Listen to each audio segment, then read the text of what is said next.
variable set of three integers which are going to contain the values of hour, minute and seconds.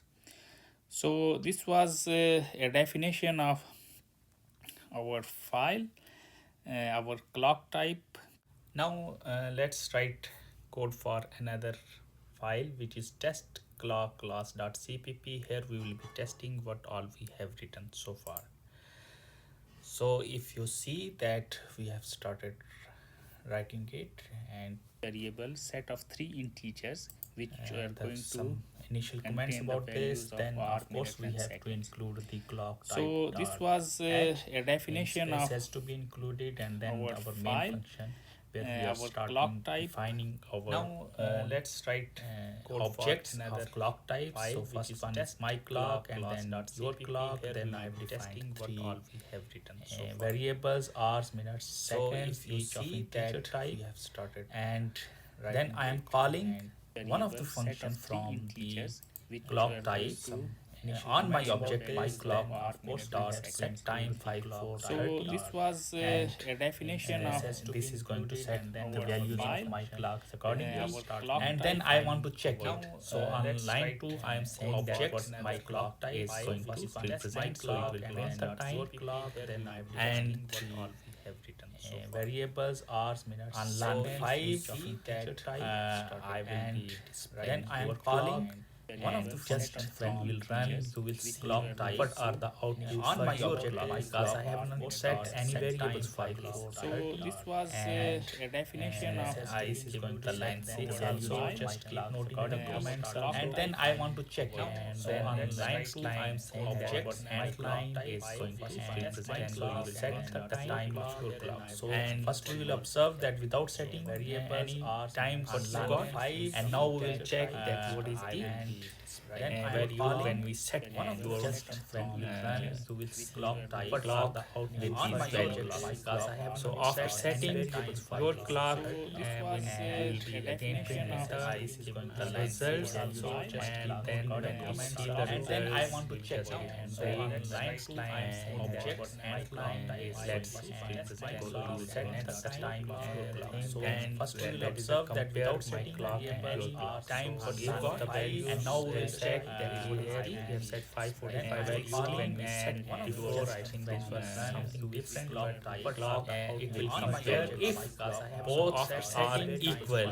So we will print on the screen a message that both times are equal, otherwise and then I want to check that both clocks are not equal. So we will use that if else command, and that's how we are first we will observe that comparing clock and time what you got the value, and now we will check that here we have set 545. So when we set one before, I think this was next on the line 16 we should take the equal from the user, and it will be our message that minutes per second, and whatsoever the user will input we will just store it in our if else command, and that's how I think we will go for another test, and that is if we increment by 1 second what is going to happen. So we already implemented the logic for this. If you are interested you must see the last lectures video, and then you will come to know what logic we have increment used for incrementing the second. So once we increment the seconds, our clock will be again represented or printed on the screen, and we will check whether this logic of incrementing 1 second, and then if it is 59 seconds so it should be 0 and minute should be increased. So we will be checking it once our program is complete. So now we retrieve the hours, minutes and seconds once we have incremented, and then everything I am doing with the my clock. Okay, so my clock now get times after incrementing. So we'll just print the values, and then in the line 28 we will finally print what is the value of hours, minutes and second which we have stored in this particular program. So then we will return 0 and end our main function, and let's see what happens when we try to compile it.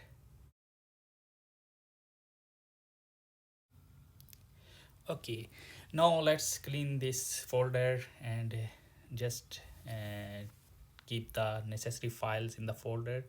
So I already compiled it and run this program, and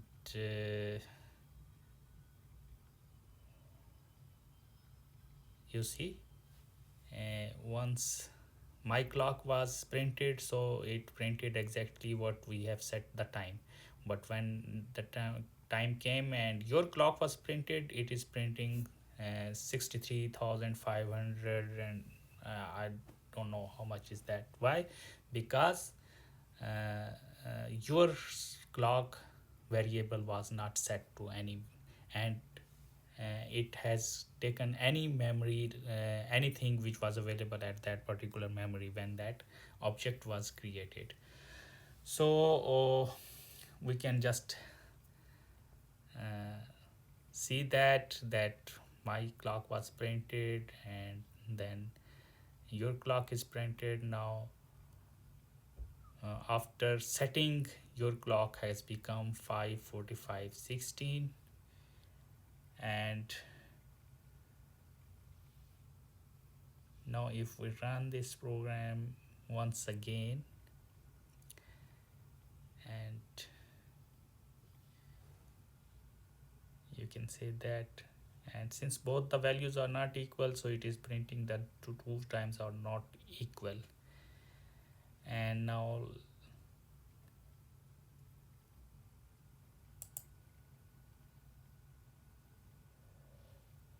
let us put input 12 23 45. You see everything it has printed as 12 23 45, and then when we increment it by 1 second it becomes 12 23 46, and it has printed the values. So let's run it once again and see if we give some other values to the hours, minute and second. For example, it should include 23 59 59, so everything should change now. So once the uh, we enter these values, so the entered value is 23 59 59, but once we increment it by 1 second, so the 59 second becomes 00, and 1 minute is incremented, and when it was incremented it becomes accordingly. So the time became 000000. So far we have in order to run this program, I just commented out these two functions which we defined while creating this, and you see that the name of these functions are exactly the same as of. So the name of the function is exactly same. I have just commented out so that our program was running without these two functions, and what we are covering now onward is how, what does this mean that it has the same function's name. So this brings us to the topic of constructors. We have already seen what these constructors look like. They are just functions, and they belongs to some class, and name of these functions are just the same what the name of the class is. So once we define these constructors, so these constructors basically guarantee that all member variables of a class are initialized. So we have seen two types of constructors, one with the parameter and one without parameter. So here In order to run the program, I already commented out these two constructors. So this one is with parameter, and second one, the overloaded function of the same type, only except that it does not have any parameter list, is without parameters. So these without parameters, they are also known as default constructors, and we have already observed that name of constructor are name of classes. In fact, one more thing to note is that constructor has no type. Unlike other functions, every function has boolean, void, or these do not have any return types. So a class can have more than one constructor, as we have seen. Each must have a different formal parameter list. Constructor execute automatically when a class object enters its scope. They cannot be called like other functions. Which constructor executes, it depends on the type of values that have been passed to the class object when the class object is declared. So a constructor is automatically executed when a class variable is declared. Because a class may have more than one constructor, one can invoke a specific constructor. To invoke the default constructor just by declaring an object of a class type, it automatically invokes the default constructor. So example we have already seen in our program. And if we have to set the values using another constructor, so in that particular case, we define that as class name followed by the class object name, and then we pass the different arguments, and by this way we invoke a constructor which have the parameters. Number and type of argument should match the formal parameters of one of the constructor. So it is just uh, applicable to all functions. If we do not pass the correct number of arguments, and then that function is not going to respond, and computer program will give an error.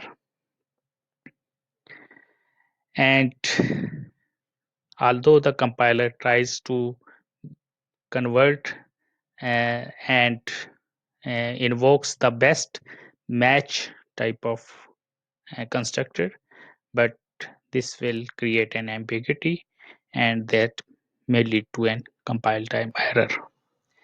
A constructor can have a default parameters. Rule for declaring formal parameters are the same as for declaring default formal parameters in a function, like we have used in set times in our programs when we were testing that program.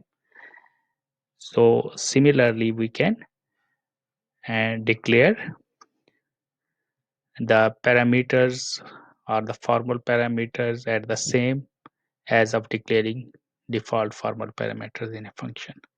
Actual parameters are passed according to same rules for the function.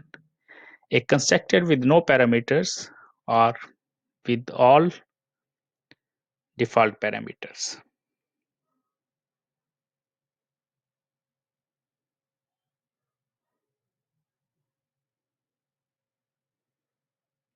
If a class has no constructor, C++ provides the default constructor. So whenever uh, we do not declare any constructor by ourselves, so C++ will provide one from its own side. However, they cannot be initialized. They are declared but still uninitialized. If a class includes constructors with parameters but not the default constructor, C++ in this case will not provide the default constructor. And one more important thing, that C++11 and onward versions, they allow member initialization in class declaration. So these are known as inline initialization, and these can eliminate the need for a default constructor. Not all compilers recognize this feature. So we have to, for the sake of our course, we have to follow declaring the default and uh, constructor with some parameters. So same like other data types, we can generate an array of class types.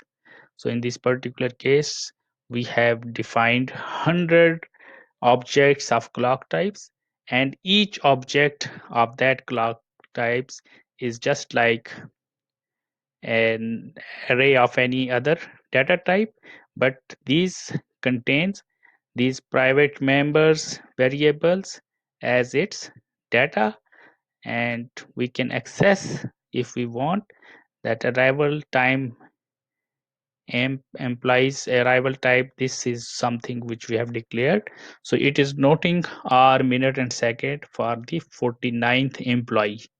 Similarly, here it is will be a recording for the employee number 1, and if we have declared the 100 elements, so we can save the 100 that kind of data.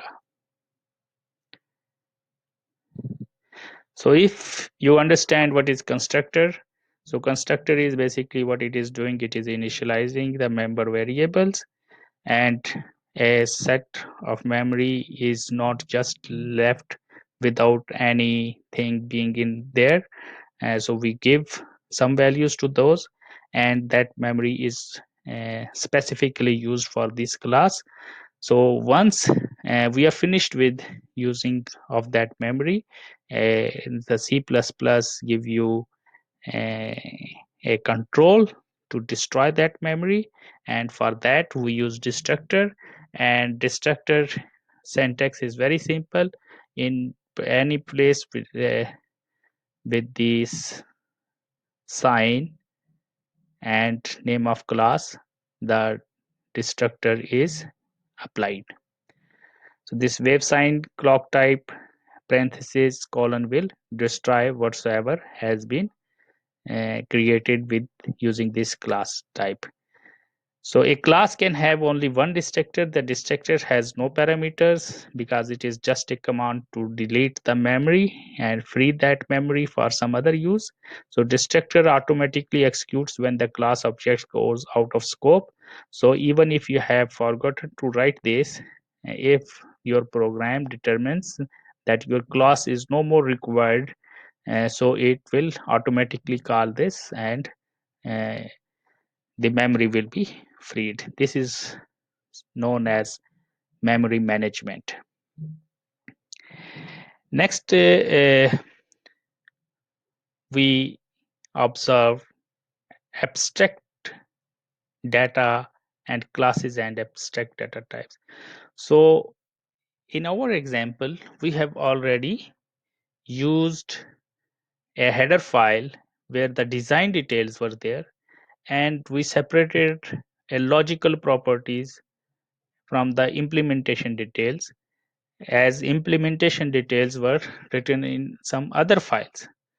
So this is what all abstraction is, that we don't mix the design details with the implementation details.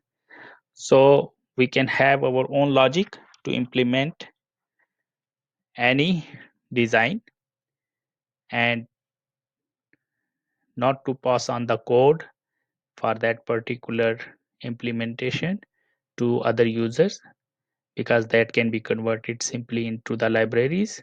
However, if you want that this code should be used by the others, so they are able to see the details, design details, that what kind of functions your object can have. So this is what the abstraction is, separating the both layers, the design details separately and implementation details separately. So these abstraction can also be applied to data, and abstract data type are those which separates the logical properties from the implementation detail. So I've already discussed as little difference between struct versus a class. So let's see what this slide says, that by default member of structs are public. Private specifier can be used in a struct to make a member private. So you specifically, if you want that some member of the struct should be private, you declare it separately. But by default, the members of class are private in contrast to the struct. So if you want something to be public, so you have to specifically define in the classes. Classes and structs have the same capabilities. In C++, the definition of a struct was expanded to include member function, constructor, and destructor. So everything which a class can do is easily done by a struct. So if all member variables of a class are public and there are no member functions, so we may use a struct, but this struct is only specific to C++. If you familiarize yourself with the class, so classes are equally applicable, almost with a little difference in the syntax, in Java or in C#. So it is your own choice if you want to use struct or you want to use classes in this particular case when they are public. But I suggest that using classes is instead of remembering two keywords and following rules for these two, we can just see the class or more generic type of struct. So struct, everything is public, but classes, we have this capability which is known as information hiding, because all the information by default is private. So information hiding is the hiding the detail of the operation on the data. So interface header file contains the specification details with the file extension .h. You have already seen this. And implementation file contains the implementation details with the file extension, that is .cpp.